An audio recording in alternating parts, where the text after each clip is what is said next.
The Gear of Change. Alistair stood in the center of his workshop, surrounded by the heavy smell of diesel and old iron. For 30 years, he had sold the most rugged tractors in the county, but the world was changing. The floor was covered in a layer of metallic debris and thick black grime that seemed to have settled into the very cracks of the concrete over decades. Alistair looked at a rusted harvester in the corner, wondering if it could ever be salvaged. The country was currently gripped by a period of austerity, and small businesses were feeling the pressure. Alistair looked at his ledger. The columns of red ink told a story of stagnant economic growth. He knew he had to modernize, but the cost of new technology felt overwhelming. He sat at his heavy wooden desk and sighed, rubbing his tired eyes. Alistair sighed again, louder this time, as if the sound itself could push away his financial worries.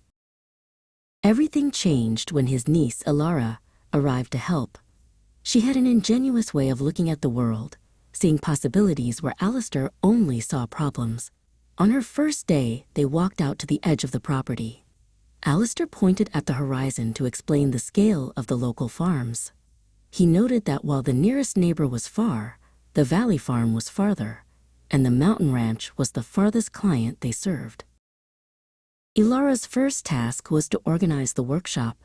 Her biggest pet peeve was a disorganized workspace, which she believed led to dangerous negligence. She spent 3 days performing a thorough cleaning of the entire facility, throwing away broken parts and labeling every drawer. She insisted that a professional company should not look like a graveyard for broken machines. The phone rang, interrupting their work. Alistair answered, but his tone was curt as he spoke to a demanding supplier. He didn't have the patience for small talk when there were bills to pay.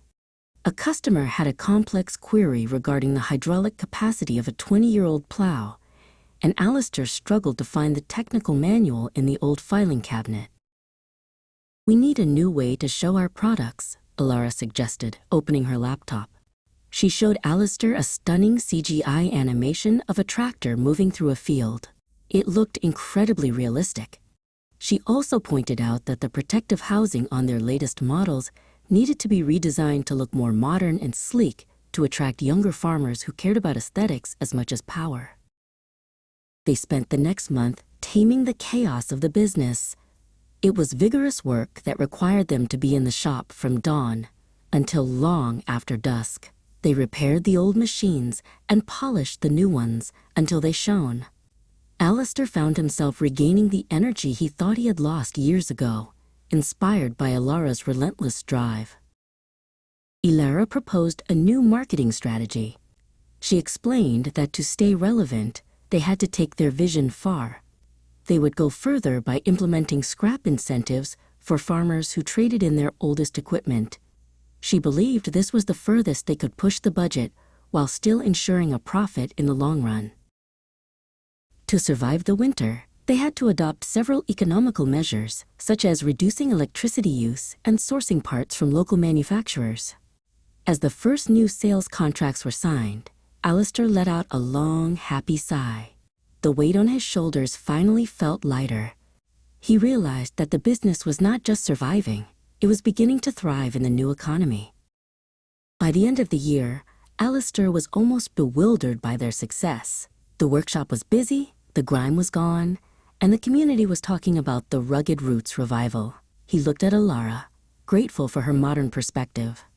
They had turned a dying dealership into a beacon of innovation, proving that even the oldest machines could find a new lease on life.